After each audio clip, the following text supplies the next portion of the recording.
من الشیطان الرجیم بسم اللہ الرحمن الرحیم اللہم صلی علی سیدنا و مولانا محمد وعلی آل سیدنا و مولانا محمد وبارک وسلم وصلو علیہ ہزاروں کروڑوں درود و سلام نبی کریم رؤوف الرحیم سرکار مدینہ سرور قلب و سینہ جناب حضرت محمد مصطفیٰ صلی اللہ علیہ وآلہ وسلم کی ذات بابرکات پر۔ ناظرین کرام، آپ دیکھ رہے ہیں پروگرام دین کی بات۔ میں ہوں آپ کا اپنا میزبان حافظ محمد ظہیر احمد۔ ناظرین کرام، آج کا جو ہمارا موضوع ہے، آج کا ہمارا موضوع بھی پیروں پر ہے۔ جو پیر حضرات ہیں، جو آج کل کے دور کے جو پیر ہیں، ان پر ابھی ہمارا یہ تیسرا پروگرام ہے۔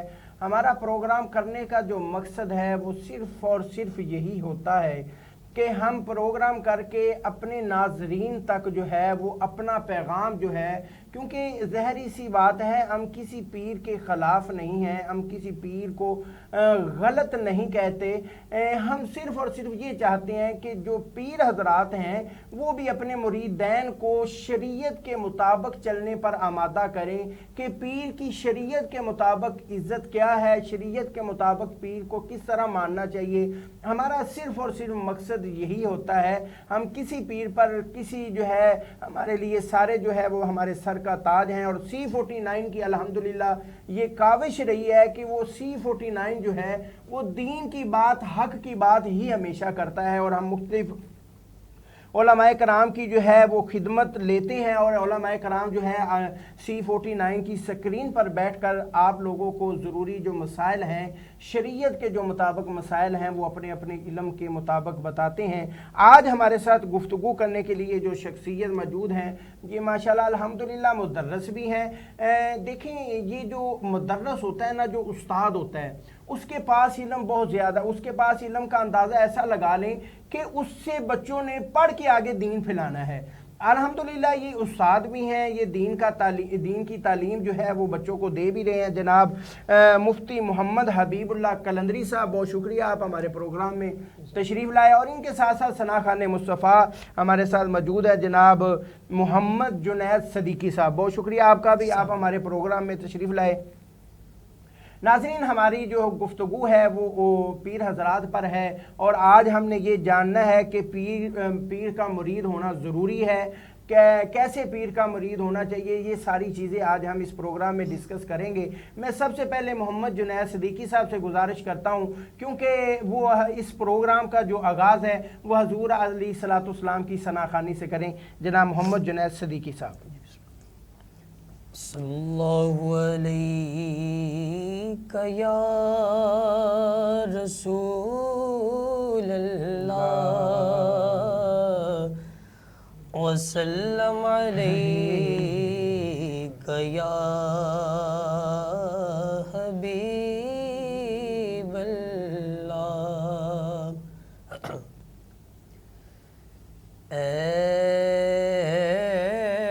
ایسا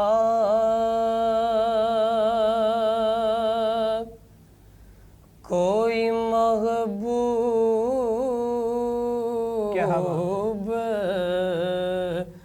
نہ ہوگا، نہ کہیں ہے کہ بیٹھا ہے چٹائی پر مگر عرش نشین ہے۔ سبحان اللہ، کیا بات ہے، اور ملتا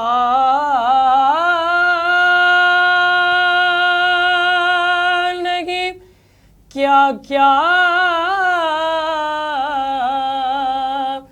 دو جہاں کو تیرے در سے، ایک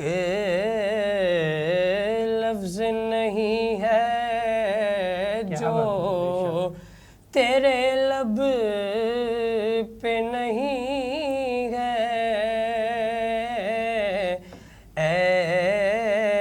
ایسا محبوب نہ ہوگا نہ کہیں ہے، اور ہر ایک کو میسر کہاں اس در کی غلامی، ارے اس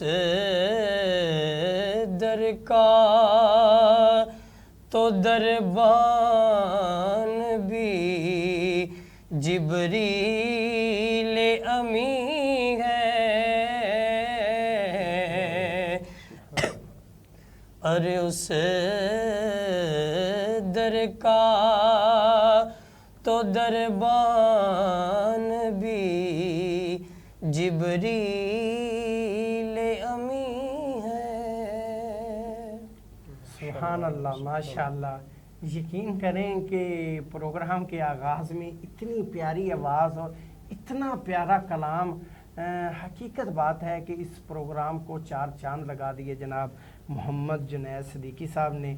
میری دعا ہے کہ اللہ تعالیٰ ان کو اسی طرح حضور علیہ السلام کی ثنا خوانی کرنے کی توفیق عطا فرمائے۔ انشاءاللہ ان سے اور بھی نعت سنیں گے، تو کیونکہ ہمارا پروگرام جو ہے وہ سوال بھی ہمارے بہت اہم ہیں، ہم نے ڈسکس کرنے ہیں۔ میں جو ہے مفتی صاحب کی طرف چلتا ہوں۔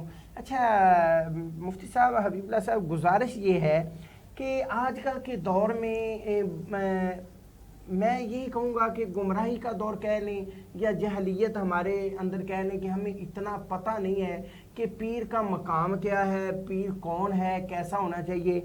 تو کیا مرید ہونا شریعت میں ضروری ہے؟ کیا شریعت دیکھیں جیسے نماز فرض ہے، روزہ فرض ہے، دیگر جو ہے حضور علیہ السلام کی سنتیں ہیں، کیا یہ سنت ہے؟ کیا شریعت میں ضروری ہے جو پیر عالم دین نہ ہو؟ مثال کے طور پہ پیر حضرات بن جاتے ہیں، ان کو کبھی میں نے اکثر ایسے پیر بھی دیکھے ہیں کہ جن کو کلمے پورے نہیں آتے، جن کو وضو کے فرضوں کا نہیں پتہ، جن کو نماز کی شرائط کا نہیں پتہ، کیا ان کو ایسے یعنی کہ ان کی بڑھائی کے لیے مفتی، ابن مفتی، پیر، علماء، دیگر لقبات دیکھیں نا، اب پیر جو ہے، مفتی جو ہے وہ 10 سے 12 سال پڑھے گا مدرسے میں تو وہ مفتی بنے گا، عالم دین جو ہے وہ 8 سال مدرسے میں پڑھے گا تو وہ عالم دین بنے گا۔ کیا وہ یہ علماء کی عزت میں، علماء کی قدر میں یہ کمی نہیں ہے کہ ایک ایسے بندے کو ایسے لقبات دے دینے جو اس کے قابل بھی نہ ہو، جس نے مدرسے کا چہرہ بھی نہ دیکھا ہو، بس اس کے پاس ایک گدی ہے، وہ پیر بنا ہوا ہے؟ اس کے بارے میں کیا خیال ہے آپ کا؟ الحمدللہ رب العالمین والصلاة والسلام علی سید الخاتم النبیین وعلی آلہ واصحابہ اجمعین۔ ماشاءاللہ آج کا یہ پروگرام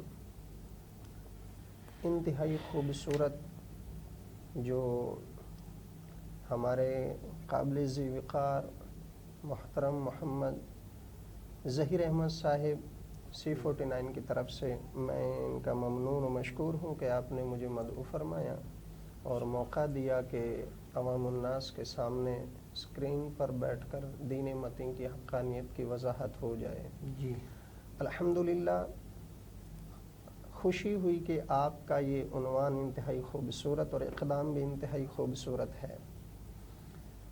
آپ کے سوال کے 2 جز ہیں۔ جی، پہلا تو مرید ہونے کے حوالے سے کہ یہ سنت ہے، فرض ہے، جی شرعاً اوامر شریعت میں سے کیا ہے۔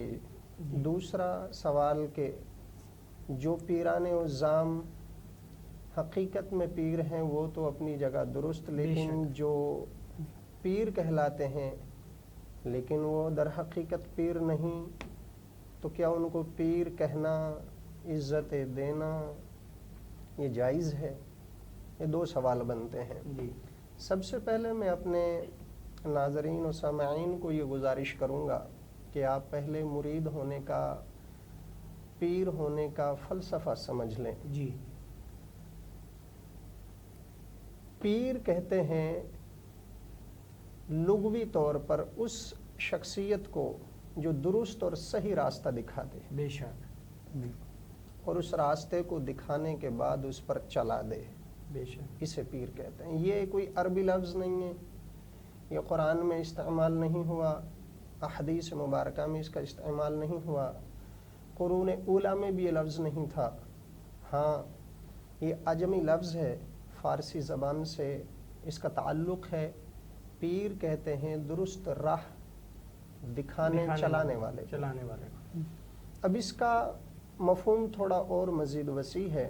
عجم کے اندر جب اس نے پذیرائی پائی تو اس کے اندر کچھ اور اصطلاحیں داخل ہوئیں جو آج مجموعی طور پر اس طرح تعبیر کی جا سکتی ہیں۔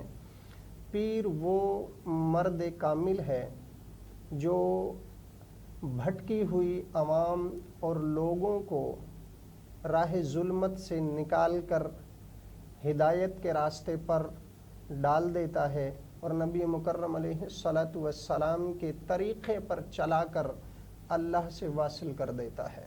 کیا بات! مخلوق اور خالق کے درمیان یہ ایک برزخ اور رابطہ ہے جسے پیر کہا جاتا ہے۔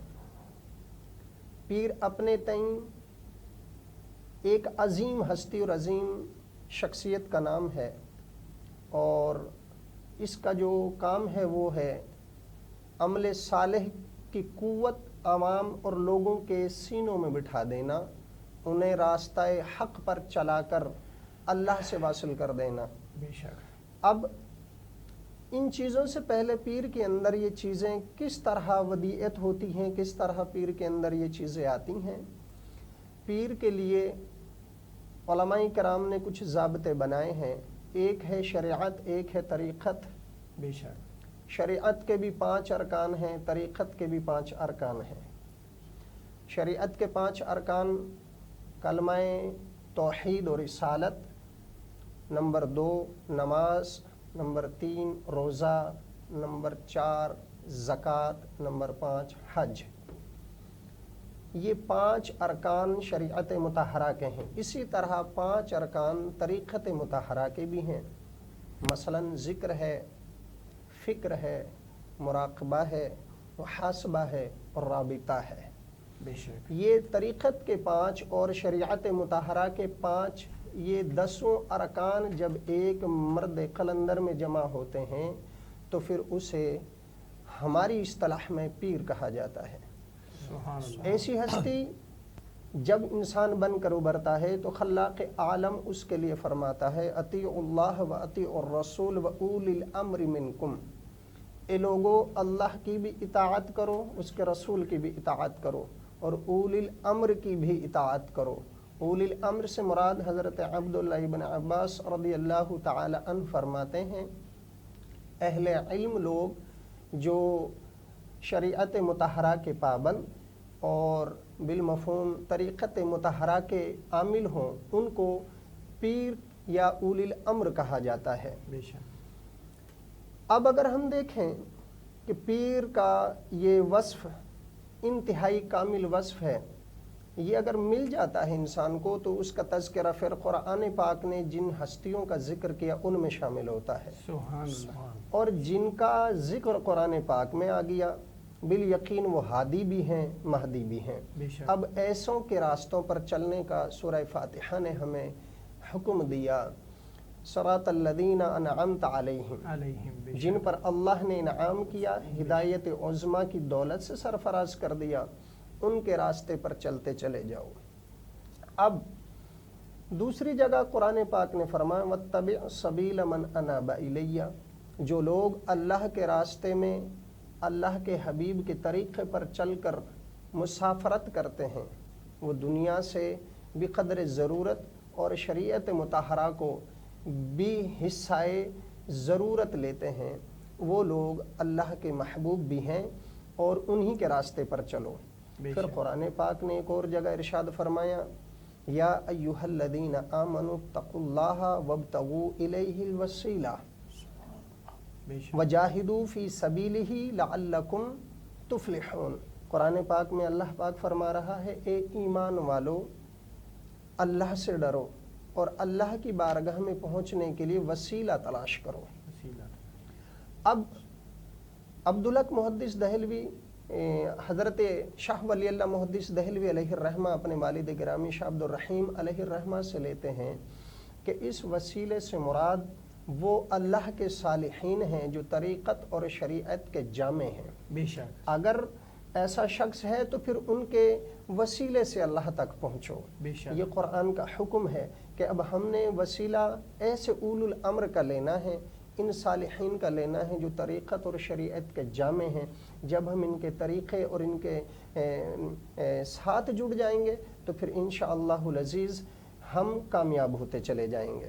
بے شک، اچھا، اب اس کے ساتھ ایک مثال ذہن میں رکھیے گا کہ انسان اس درجے پر تو پہنچا، لیکن آیا کہ اس درجے پر پہنچ کر وہ کسی اور کو فائدہ دے سکتا ہے؟ تو علماء کرام نے اس کے لیے ایک مثال تحریر فرمائی کہ دیکھیں، ایک شخص اپنے تئیں کھڑا ہے، اس کے ہاتھ میں بجلی کا تار دے دیں، اب وہ تار لے گا تو اس کی کرنٹ جو ہے اس کے ہاتھ کے اندر ہے، لیکن اگر آپ اس کے پاؤں کی انگلی کو چھو کر دیکھیں گے تب بھی وہاں کرنٹ آپ کو مل جائے گا۔ مل جائے، پتہ چلا وہ کرنٹ اس کے پورے بدن میں حرکت کر رہا ہے۔ اب اس ایک شخص سے 10 افراد کو جوڑ لیں، 10 کے ساتھ مزید 10 جوڑ لیں، اسی طرح 100ویں فرد تک آپ اس کرنٹ کو محسوس کریں گے۔ بے شک، کیوں؟ اس لیے کہ جس پہلے شخص کے ہاتھ میں تار لگنے سے اس کے پورے بدن میں کرنٹ گھوم رہا ہے، 100ویں شخص کا اس سے ہاتھ ملا ہوا ہے، جڑا ہوا ہے، ایک کے ساتھ دوسرے کے ساتھ ہاتھ ملنے کی وجہ سے وہ کرنٹ ایک سے دوسرے میں کنورٹ ہوتا ہوتا 100ویں شخص تک جا پہنچا۔ تو اب آخری 100ویں شخص کو آپ چھو کر دیکھیں گے تو آپ کو لگے گا کرنٹ وہاں پر بھی موجود ہے۔ بس یہی بات اہم ہے کہ جب اللہ کا مرد قلندر اللہ کے دیے ہوئے فیض اور نبی مکرم علیہ السلام کے فیض کے کرنٹ سے جب تیار ہوتا ہے تو جو اس سے جڑ جاتے ہیں وہ کرنٹ اللہ رسول کا ان میں بھی چلا جاتا ہے۔ اب یہ چیز کوئی معنی نہیں رکھتی کہ کوئی درمیان میں واسطے ہیں یا نہیں ہیں، اس سے کوئی فرق نہیں پڑتا۔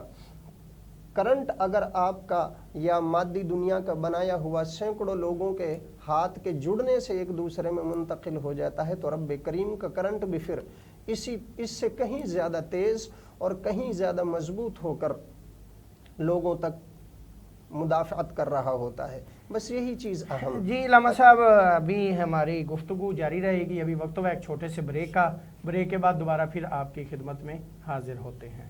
جی ناظرین، بریک کے بعد دوبارہ پھر آپ کی خدمت میں حاضر ہیں۔ جیسے کہ علامہ صاحب یقین کریں کہ ایک ایک لفظ میں موتی پرو رہے ہیں، یعنی کہ ایسے الفاظ بول رہے ہیں کہ جو پیر جو ہم جیسے لوگ ہیں انہیں پیر پکڑنے کے لیے، مرید ہونے کے لیے انہیں پتہ چل جائے کہ کیسے جو ہے یہ ساری چیزیں جو ہے، یہ معاملات جو ہیں، یہ کیسے ہم نے مرید ہونا ہے، کیسے پیر کا مرید ہونا ہے، یہ ساری چیزیں تب پتہ چلتی ہیں جب جیسے علامہ صاحب نے فرمایا کہ 10 چیزیں اس کے اندر موجود ہوں۔ لیکن آج کل جو صورتحال ہے وہ یہی ہے کہ ان کے اندر 10 چیزیں تو کیا، میرے خیال میں 3 چیزیں بھی نہیں ہوتی ہیں۔ لیکن میں علامہ صاحب وہی سے گزارش کرتا ہوں کہ آپ کنٹینیو فرمائیں، آگے اپنا اس سوال کا دوسرا حصہ بھی ہے وہ بھی ابھی ڈسکس کرنا ہے۔ جی علامہ صاحب۔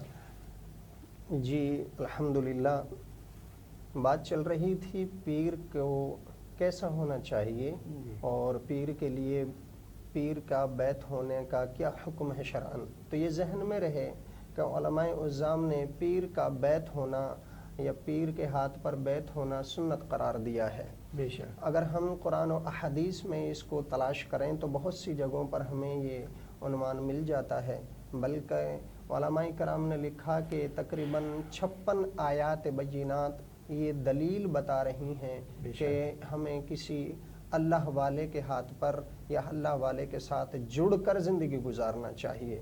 جیسا کہ وَكُونُوا مَعَ الصَّادِقِينَ، اللہ نے فرمایا سچوں کے ساتھ ہو جاؤ، جس میں ظاہری باطنی 10 اوصاف ہوں گے وہ یقیناً سچا ضرور ہوگا، تو اس کے ساتھ ہونے سے کامیابی کا مدار ہے۔ اب اگلی بات یہ ہے کہ پیر ہونے اور مرید ہونے کے لیے پہلے یہ سمجھا جائے کہ مرید کس کو کہا جاتا ہے۔ مرید کا لغوی معنی بنتا ہے فرما بردار، ماننے والا۔ اب